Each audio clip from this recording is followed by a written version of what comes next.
This video is a super quick introduction to item banking and Canvas new quizzes, and ultimately there's probably two things you're trying to do.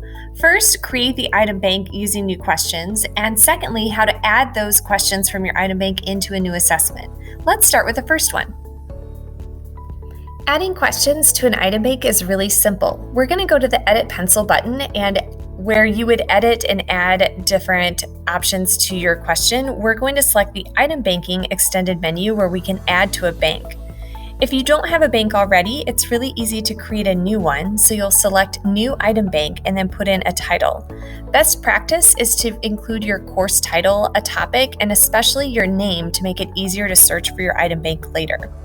When you click Add, you'll get confirmation that the question's been added, and this was for a brand new item bank that we hadn't created before. So now I'm going to scroll to another question on my new quiz, and I'm going to add this one as well, but I'm going to add it to the same bank, and so now this time I can select from an existing bank.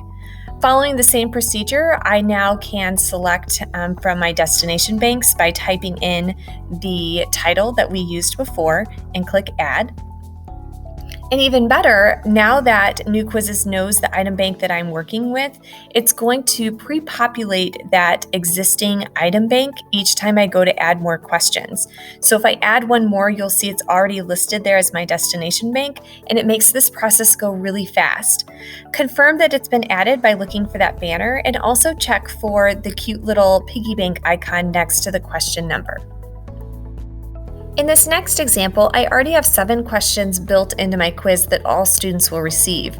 But when I go to add an 8th question, instead, I'm going to jump up to my piggy bank icon, where I can now see the 5 questions I just added to my Bloodstains quiz bank or item bank. In this case, I'm going to select all 5 of those questions to randomly dump into my quiz. So now I can see that I have questions 8 through 12 that make up those 5 we just dumped in. But I don't want 12 questions in my quiz. Instead, I want a random assortment of those 5 questions. So if I click into here, I can randomly select questions. And since I already have 7 that are pre-existing, I just want 3 additional questions pulled from that bank that each student will receive. And since they're each worth 1 point per question, that will give me a grand total of 10 points for this assessment. So each student will all have the same 7 questions, plus a random assortment of 3 random ones specific to that quiz attempt. So aside from a little bit of a time investment at the beginning, once you start using item banking and Canvas new quizzes, there's quite a lot of benefits. Not only are you going to be able to use individual questions multiple times over the course of the semester in different assessments, but you can also share those questions and those item banks with your colleagues and people in your CLT. It also promotes individual student work, so if you're ever worried that students quizzing in the same room may be able to see each other's screens, it makes it a lot less likely that what one student has on their screen at any given time matches what a student nearby them is viewing on their screen as well.